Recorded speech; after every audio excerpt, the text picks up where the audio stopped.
medyo malawak lang. Oo. So nakakapagod for my short legs. This time may Beanie ko siya. In-invite kasi si Beanie. Meron Kwento. kaming collab na record namin next year. Dapat actually re-record this year, kaya lang nga nag-major concert sila. So, tatlong araw sold out. So parang na-busy sila. Nakiusap sila, Sir Ogie, pwede ba next year na natin na-record yung collab? Sabi ko, no problem. Ano yung you wrote a song? Yeah, I wrote a song. And nung nasa Toronto kami, nakita ko sila. So as my way of saying thank you to them, sabi ko, gusto nyo ba mag-shopping? So syempre sigawan sila. So, shopping sila. And then, kaya tawag sa akin nung mga handlers nila si Nino. So then I thought, di pa pwede sila mag-guest. So when I texted their handler, I think it's Maylin, and then si Mami Jo, sobra silang supportive. Sobra silang walang hindi naman sa pag-ano, merong mga mahirap kausapin eh. Diba? Merong parang di mo na lang sabihin na ayaw. Di ba? Pwede naman ganun eh. Ito kasi nauna na yung shopping eh, so medyo parang... Hindi naman. Parang nahihiya sila. Kailan kayo nag-shopping? Totoo Sila yun. lang, hindi ako sumama. Yung shopping mo talaga.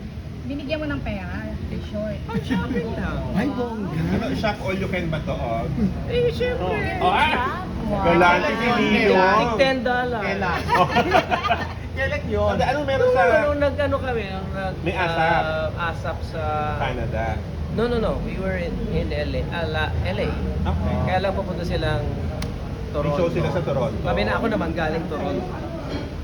Okay, nakita kayo doon. Kita May kami show sa may LA. show sila. Hindi, nag-guest sila sa ASAP eh. Okay. Wait lang. Naisipan mo lang na ipag-shopping sila? Noong una nagjo-joke lang ako. So yung shopping, yes! At syempre. Pero I felt like, maganda nga naman. Di ba pag meron ka mga pamangkin or mga... Sino ang babae aayaw sa shopping? Hello. Natuwa ka lang. Natuwa ako. Tsaka alam mo, naaalala ko nung panahon ng pandemic. Di ba nauso yung kuko? Minsan dumadaan ako sa kuko nila eh. Tapos, syempre, yung ahul ka ng Malacanang, ganyan. I'm really so fond of them. Hindi pa sila sikat na Beanie doon Hindi pa, ah. hindi pa sila. Ewan ko naalala nila yun. But, so nung sumikat na sila, sobra akong happy for them. Nakita ko yung tiyaga nila, yung pagpupursige nila, yung disiplina nila. No? So, wala lang. I guess I'm just happy for them. Matig mo magkano nga? Joke. Wala. Pito sila di ba, Og? Tama ba? Pito sila di ba? Walo. Okay, sorry. So, walo sila. Magkano inabot nung ano? Wala alaman. First time mo ba magpa-shopping? Hindi, lagi ako nagpapasya. Sanay, si Nino. Gusto niyo mag-shopping sa community? Wala yun. Okay, so nung sinabi mo na gusto mo silang i-guess, oo, agad yung mga girls. Ewan ko sila, pero yung handlers nila ako. So, anong gagawin Hindi ko niyo? ba pinag-shopping handlers nila? Anong gagawin niyo dito sa Ogie? Well, kakantahin nila, I think, is Salamine.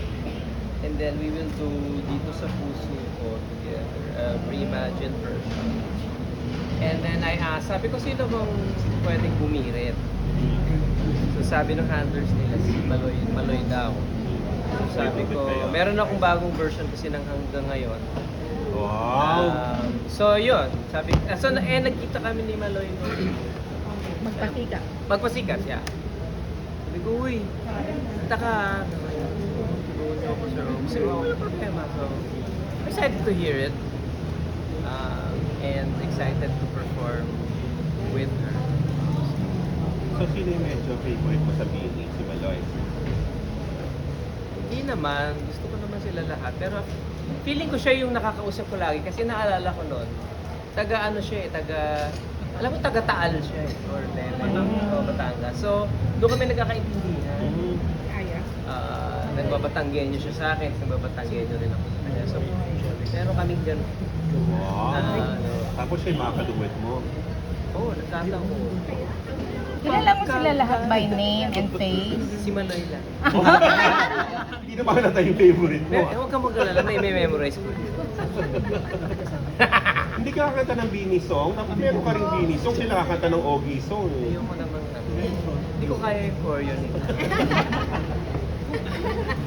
Ikaw pa ba? Nasayaw mo yung mga ano? Comedy. Kung may opportunity kumuha ng song for them. No, we do have a collab. It's gonna be released Ano next. title? Sige.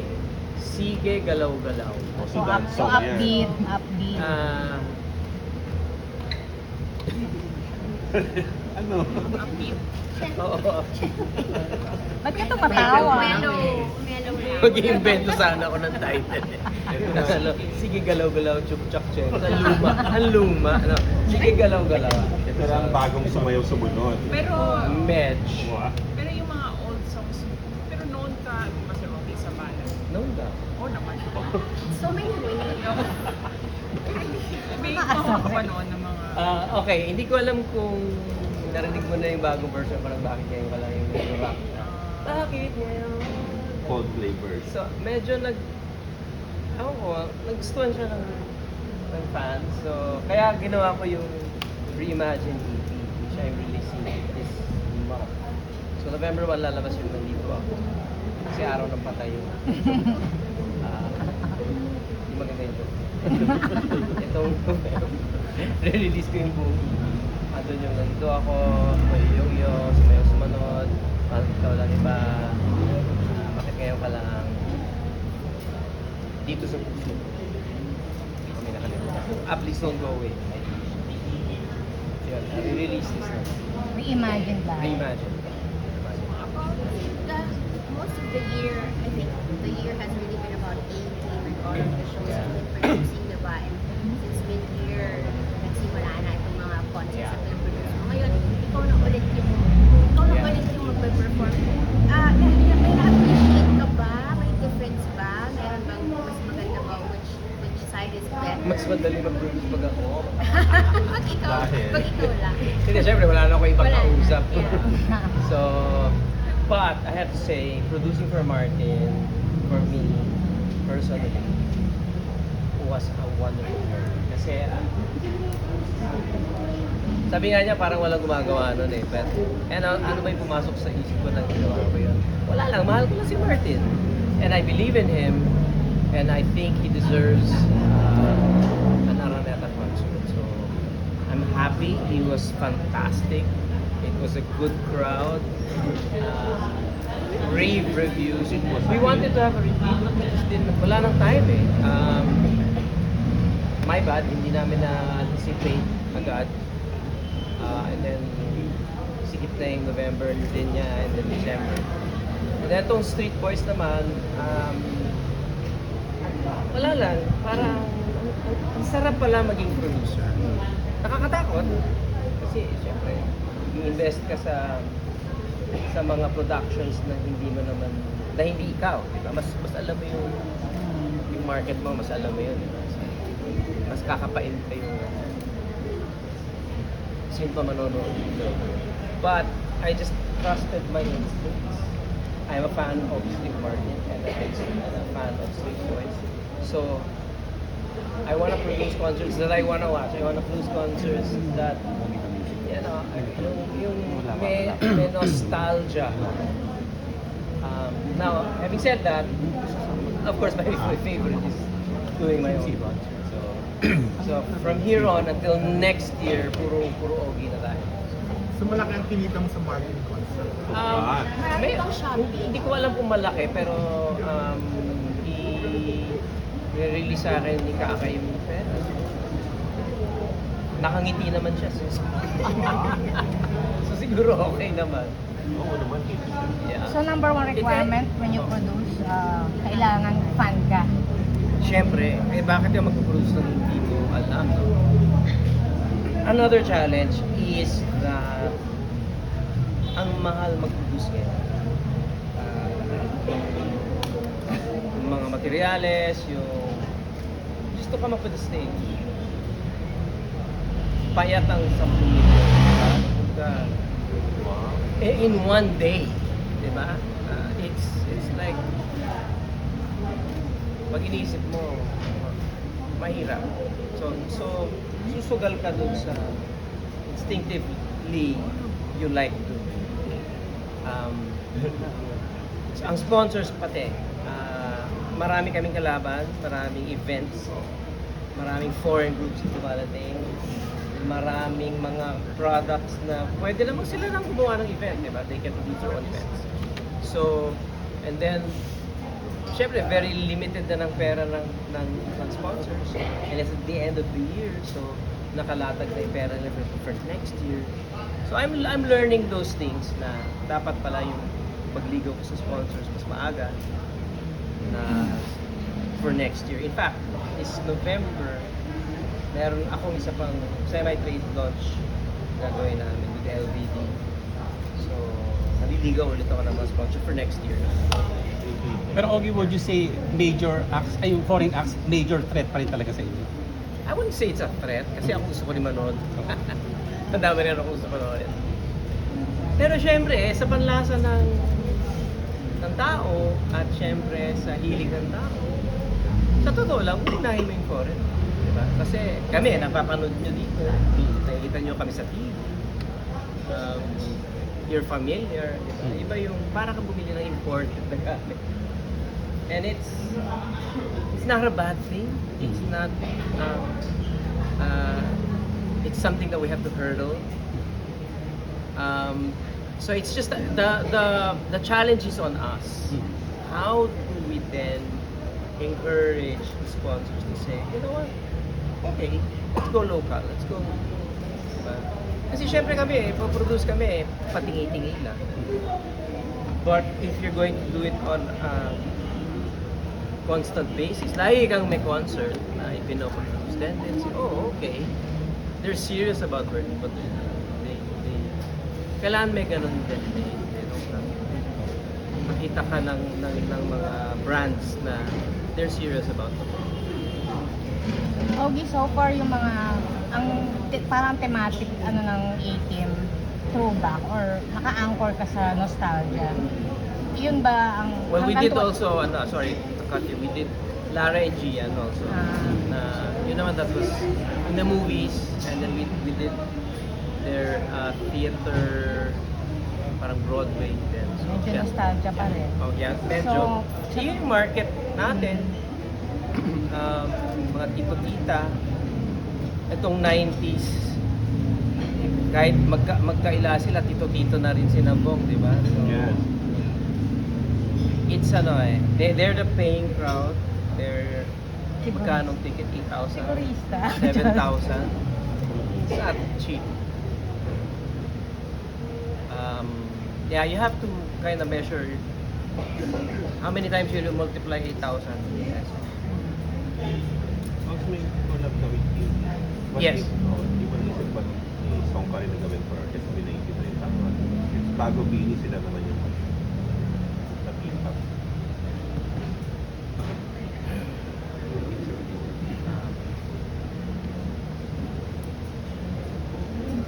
Bini was just so open to do. Mahirap kasi makipag-collab din pag hindi ko naman din kilala masyado. Diba? I mean, yung Bini nakikita ko lang. Nakasama mo. Oo, nakakasama. So, I would love to do with SB19, but I'm not really close to them. I've never guested in their shows live. I think they're a fantastic group. I think they're great. So, maybe. Malungkot ka? Bakit ba? May jet lag siya. May jet lag siya. Nainitan ka, no? Ay, Lee, mainit daw. Kasi di ba ang bilin niya nababash kasi sa mahal ng mga ticket. Yeah. So ito ba, payag sila na ang ticket na hindi ganun kamahal. Sino? Ang bini. Hindi, guess ko lang naman Oo sila. nga, eh. guess ko sila. Pero yun nga, nababash sila sa Ay, yung TF nila. I'm sorry, ano yung tanong? Tickets and TF. Mahal ba yung tickets mo sa concert? Dala mo na Pareho Bini. lang. It's, no. Mahal dahil sa amin. Wow! Joke. No, in fairness to them, hindi sila sumingin sa akin. parang ang sabi, bahala na kayo. Baka yung pang shopping ko, yun na yun. But no, of course we allotted Ganun kalaking talent. Millions pa na. Bebe. Sa Hermes lang naman. Joke! What? No. They were so kind to me. Iba sila. So, yung ticket kasi sa, well, yung NPAT, siyempre mas balik na lugar yun. So, mahirap kung ang ticket ko 1.5 lang. Eh, wala. Pero minsan mahirap diba yung hindi naniningil ng pati sa TF? Paano mo babayaran yun? Ikaw ang nasusukat mo. Pag sinabi sa'yo, kayo na pong bahala. It's like saying, yun na yun. Kayo na pong bahala. Kayo na sumukat nun. May halong friendship eh. So sa akin, Sino? magandang gesture yun. Susukat. 5 million. Ogie, kumusta na yung plan ng Ogie the Musical? Napakayaman ng Bino eh. Pakayabang! Ha? Ogie the Musical, Yes, ito, okay. may plano So kami. dahil dyan, alam mo, naurong yan kasi next year, ang dami kong gagawing series. So hopefully, Concert series ha. oo, mga maliliit na show. Kala ko action. Na sunod-sunod, dami kong teleserye. gagawin. So, ha? Ay, hindi ko kaya. So, hopefully, at the end of next year magawa ko. Kung hindi, 2026. Ikaw, Ogie will play as yourself. I'll play another character. His name's Roger. Musical about yourself ba to? No. It's about... napanood niyo ba yung Magpasikat ko? Kailan ba yun? Kailan kayo Yung nagpagmagpag? Tuesday. Sino nanonood? Wala. Busy na. Ikaw lang. Grabe kayo. Wala kayo support!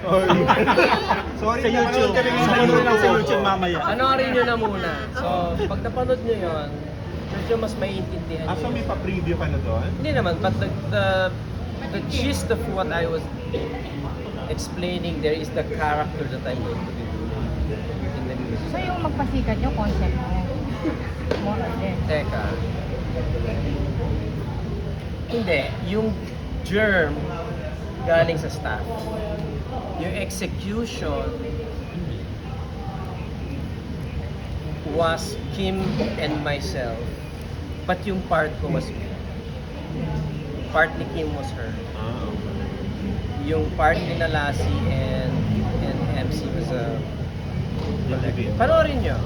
Panoorin nyo yung performance. After more than 3 decades, paano mo na maintain yung relevant ka pa rin? Hindi ko alam. Yes.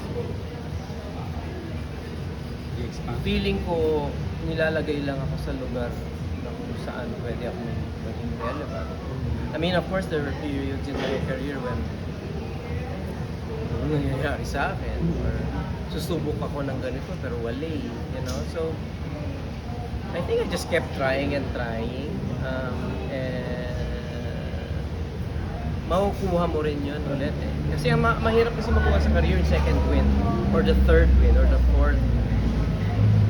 So, kaya sinasabing second win, di ba, yung pagtakbo mo. Yung, di ba, pag tumatakbo ka sa marathon, yung umpisa ng takbo mo, medyo hiningal ka eh.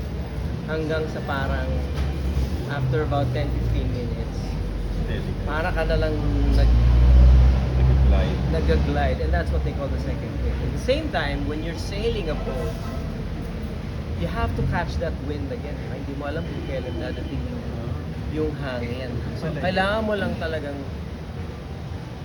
abangan, hindi patient. Ikaw hindi ka nawala, dire-diretso. Mula nung nag-umpisa ka. Thank you. Nakailang win ka na? Oh. Min. Siya lang. Actually, Hindi ka siya to huminto be honest, eh. hindi ko alam. Dire-diretso. Okay, siguro, himay-himayin natin. So, when I started singing and then I started doing movies with Mother and then Viva and all of that. Parang hindi mo maalam kung ano ako. Ano ba? Ano ka ba? Actor? Musician? Singer? Diba? And then there was Bubble Gang, which was so popular na parang, comedian siya. He's a funny guy. In fact, maraming mga bata ngayon na who are in their late 20s na, of course we know him, he's that funny guy. Siya yung Yaya and Angelina, siya yung boy pickup ganyan. But when they see sing, singer pa siya. So the older generation is the ones who are 40, 30. They're the ones who know I'm a singer. Kami yun. Kayo yun. 40, 30. So if you fast forward then after my GMA, Bubblegum, Quezon Christian, nawala ako. Parang wala nangyayari. Independent. Movies. Then I went back to ABS-CBN and then nilagay nila ako sa ASAP. And then Jurado. So then, you know, singer siya eh. Yeah, siya yung sumulat ng mga kanta ni na Regine. So there was that identity. But when I joined Showtime, ay, nakakatawa pala to. Marunong din makipag. Tapos, judge din siya. So, I think it's Showtime that solidified who I am finally because you're seen every day. Tapos yung mga bata, nagkaroon ako ng mga bagets talaga na fans. Ay, gusto ko sa kuya ko. I became a father figure also. Ninong Pig. I think it's really Showtime that kind of put things together. Naging bulaga ka ba? Ano? Nung una, guest lang. Pero Ogie, yung iba, pa-wind down na pag a certain age. Ikaw parang hataw pala. Parang mas binibisi mo yung sarili mo. TH mo siya. Araw-araw. Tapos shows, producing. Kaya nga panoorin nyo yung pagpasikat ko. Tuesday. Kasi makikita nyo doon yung gusto kong sabihin. Ang theme kasi namin is tigil, hinga, kalma. So, parang we were, Saan ka doon? kaming lahat yun. Tigil, hinga, pangya. But my part there was, ano ba ang gagawin ng isang aging performer? Ang dami ng bata ngayon. But saan ka ba lulugar? Sina MC and Lassie naman, mga komedyante na ang hugot naman nila yung ang dami rin nilang binabayaran, di ba? Breadwinner sila.